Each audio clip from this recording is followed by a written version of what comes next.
Hi, it's Mark from Top Local. We're here with Bernie Pawlik, Pawlik Automotive in Vancouver, serving Vancouver's auto repair and maintenance needs for 38 years. 18-time winners of Best Auto Repair in Vancouver as voted by their customers. How you doing, Bernie? Doing very well, Mark.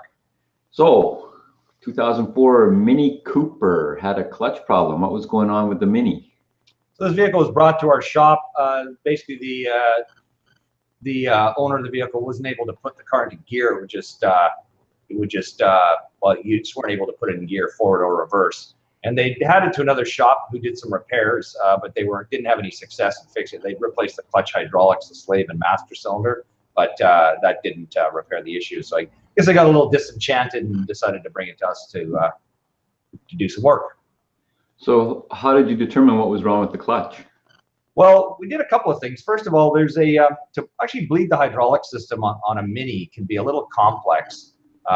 There's a bleeder screw, and you think, oh, you just pump the pedal, which is sort of normal procedure that works on almost every car. But sometimes with clutches, not just Minis, but other vehicles, it's hard to get the air out of the system, and there's a special procedure where you have to actually make sure that the slave cylinder is completely collapsed, like right in the bottom, right at the fully retracted position.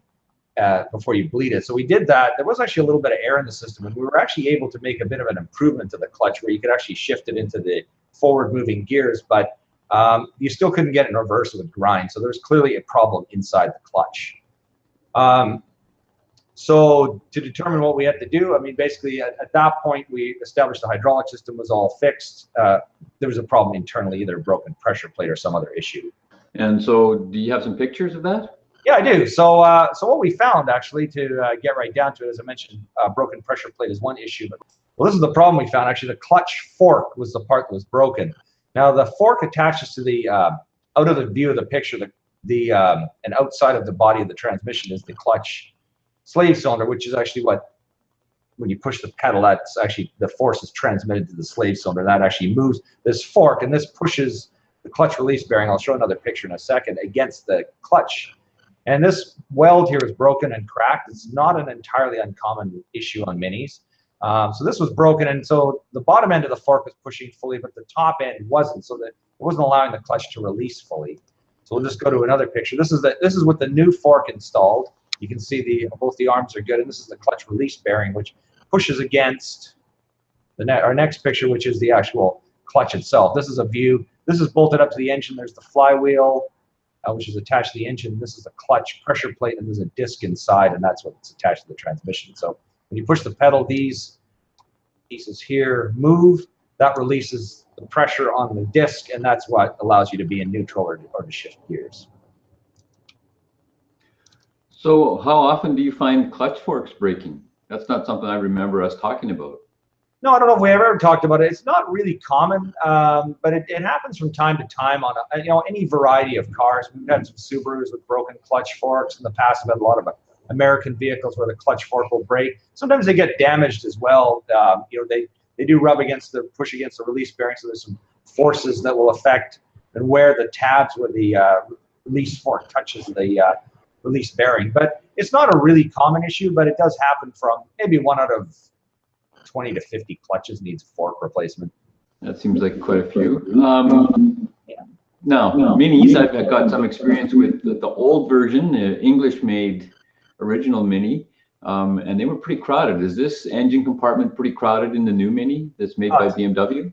Yeah, it's insanely crowded. This was actually a non-turbo, sort of a base model, and it's just packed full of stuff. And actually, the turbos are, I don't know if I can say any worse, but they've got to be because they've got a whole bunch of other stuff. But yeah, they're extremely tight fitting. There's really nothing that's easy to do on these vehicles except maybe open the oil filler cap. But everything else is pretty complex and involves a lot of work to do it. And how are Minis for overall reliability?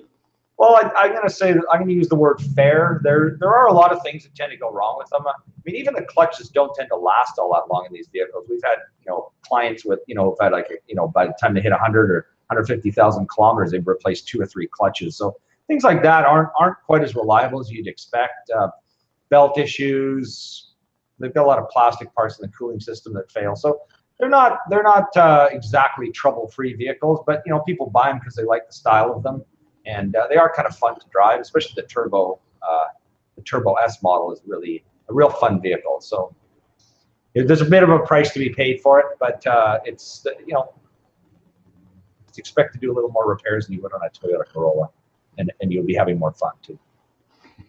Well, it's more of a performance car than a Toyota Corolla is. It is, exactly. I always use a Toyota Corolla for a base comparison. It's probably not really fair, but it's anyways. There's a little more work to be done, but a good car otherwise.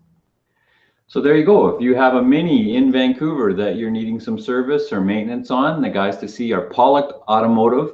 You can reach them at 604-327-7112 to book your appointment. You have to book ahead. They're busy. They're always busy. Or check out their website, pawlikautomotive.com, or our YouTube channel. We've got hundreds and hundreds of videos on there of all makes and models of cars over many years. Thanks, Bernie. Thanks, Mark.